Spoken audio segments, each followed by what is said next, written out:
it's ironic you say that, Nick DeWolf and what he had. Now we talk about what has technology done great for us and what has not, right? And I listen to stories about trying to be a ski coach and keeping the kids' phones, off the hill away, instead of when they're going up the chairlift, they're on the phone instead of talking or thinking about, and just the challenges of all that. And we all is having the discipline to use it but not abuse it. And Well, and you're my big adventure right now. Of course, I'm running an animation studio and the metaverse, and all the worlds are crossing over, and visualization, everything's just changing right now. And I feel like for me, my big thing is, and I think I use Nick DeWolf as a perfect example, because he used technology to control water. He used digital and physical at the same time. That is the magic that needs to happen. It can't be one or the other.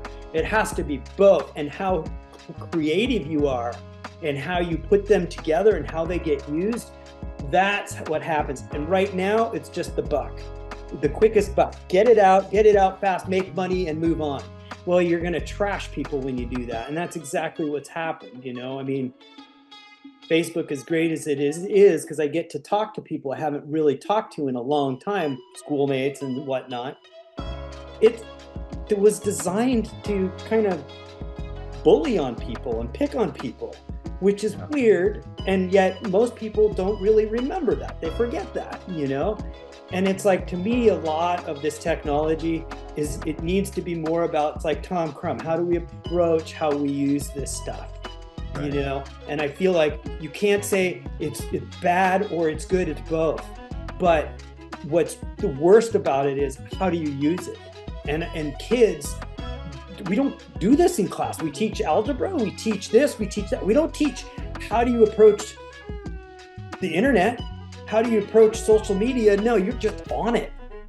You're on it. Kids are on it as early as fifth grade or whatever, And I feel like you need, just like Coach D taught you how to think and then you applied, I feel like the same thing needs to happen to the internet and all this stuff, And I don't know how you do it, but I do know that I could make experiences that do that do get people out there and exploring all this stuff. And then they start to go, hey, wow, this is kind of cool. I'm here, but I'm not. You know what I mean? And you can learn about cultures. You can learn about a lot of different things. I mean, the opportunity is huge. Yeah. But to dive in fully into technology that's scary to me, And I think that's probably the finding that balance, and is so hard. And I can't imagine what it must be like for a parent, to try to control that, right? And when it's just, and hopefully maybe it's swung so far over that it will swing back. Maybe the next generation will say, you know what, I've had enough of that, and I don't know. Got to have hope. I think what I'm hoping for is I'm looking at getting invested. Some folks are looking at investing in some of these projects.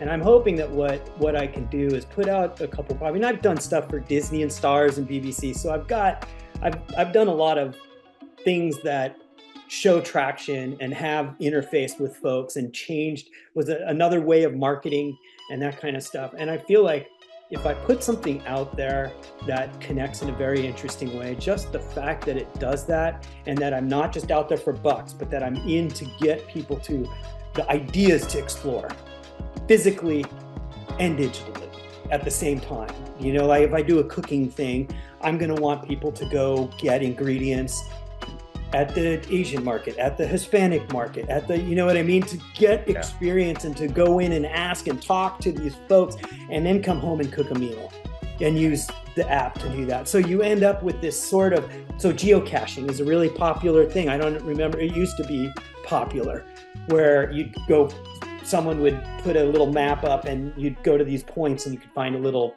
trinket or of some sort of a gift of some sort or something. But you could do that now where it's ingredients that you get, you go out and hunt. Right. And so it's a matter of how you sort of approach the presentation of this stuff. And I feel like if I could do this in a interesting way, folks they will naturally gravitate towards that. Do you know what I mean? It's the hate and the anger and the vitriol stuff that's going back and forth. It's just so negative. Yeah. You know, and it doesn't need to be. Yeah, I think it's just a shift, you know, a shift, and I think that there is also a hunger for the realness of what you're talking about, you know. I also do think, though, stories like yours about the Olympics and stuff, and how do you move on? How do you step on from something like that, you know? And it's the same thing with social media. When someone does this, how do you move on from that, you know? And I feel like that's the key, is how do we move on? How do we push through these things? And as an athlete, you do that all the time. Yeah. You know? And you know, I learned in the restaurant business early on when I got into it by my mentors and they were great. These guys were, you know, the surf guys that started TS Dukes and Joey Cabell with Chart House. They, you know, they to this day, I use them in business. They've helped me so much, and you got to pay that forward too. It's my responsibility to do that now. But they were so great about say, you know, everybody in your organization should have a mentor. It really hit me so hard, you know, probably 10 years ago, and something we try to aspire to right now. So everyone has someone that they can go to for that. And I think that maybe as athletes, we learned that early on. I mean, we had Coach D's. I had those people in my life. Peter Lorem, who was the director of the ski club and still one of my best friends to this day, was a mentor that I used in that capacity. I have an accountant I've had for 50 years, a tough old cowboy, and I don't do anything. I will walk away from the altar if he tells me, you know, it doesn't matter how invested I am. I love that, right? But I think those are important people to have, all of us in our life, so that kind of a mirror and help us grow. That's a good idea, because, you know, everybody thinks I can do this on my own. And the idea isn't about doing it on your own. Yes, eventually you are going to be doing this on your own, but you need advice, you need help, you need to, and the idea is, where do you go for that? How do you do this? That's what you need to learn how to do. You know what I mean? And I feel like that's the stuff that slips through the cracks. That's the actual, when you talk about life skills, those. Yeah, you know, to do it, you also got to show some vulnerability. Right, exactly. I don't have it all dialed. Yeah. I got to say, hey man, and you got somebody, right? And you got to fake it till you make it in a lot of life. But at least in this one, I can just let myself down and go, man, I need some answers here. Help me out. So you got help in your life with that.